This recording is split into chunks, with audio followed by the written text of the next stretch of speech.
I speak 9 languages, whispered 14-year-old Leo, the son of a cleaning lady. Across the room, Arab billionaire Mr. Al-Jil leaned back in his chair and burst into mocking laughter. "Kid, you can barely speak English," he scoffed, his voice echoing through the glass penthouse. But within the next 60 seconds, everything would change. Leo unzipped his worn-out backpack, the same one he carried to school every day, and reached inside. What he pulled out would not only silence the billionaire's laughter, but also shake the very foundation of his empire. Clara, Leo's mother, stood close by. For 5 long years, she had scrubbed these marble floors and polished these glass walls, enduring daily humiliation just to provide for her children. Tonight, bringing Leo with her had seemed like a mistake. Mr. Al-Jil, smug in his $15,000 leather chair, was enjoying the scene. "So, boy wonder," he sneered. "What are these 9 languages you think you know?" Leo didn't flinch. His voice was steady as he listed them one by one. English, Spanish, French, German, Arabic, Mandarin, Russian, Italian, Portuguese. Each word was spoken with quiet confidence. Al-Jil smirked. "Liar," he snapped.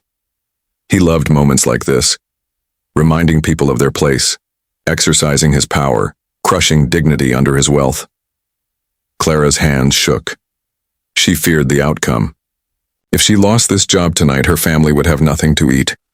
The humiliation was unbearable. What would you do if you were the mother? Would you silence your child to protect your job, or let him stand tall and speak for himself? Comment below. Can't save the job, or now let them speak. Just as the arrogant millionaire was about to dismiss them, Leo did something no one expected. He switched to flawless classical Arabic. The billionaire froze. His jaw dropped. This wasn't simple tourist Arabic. This was the refined speech of scholars. Where did you learn that?" Al-Jil stammered. "At the public library," Leo replied calmly. "They offer free language programs." And then came the real shock. From his backpack, Leo pulled out an official certificate from a prestigious university, confirming his fluency in all 9 languages. Al-Jil's smirk vanished. His hands trembled as he scanned the paper. This was no joke. This boy was real. But Leo wasn't finished. He spoke firmly. "Yesterday, I overheard you on the phone.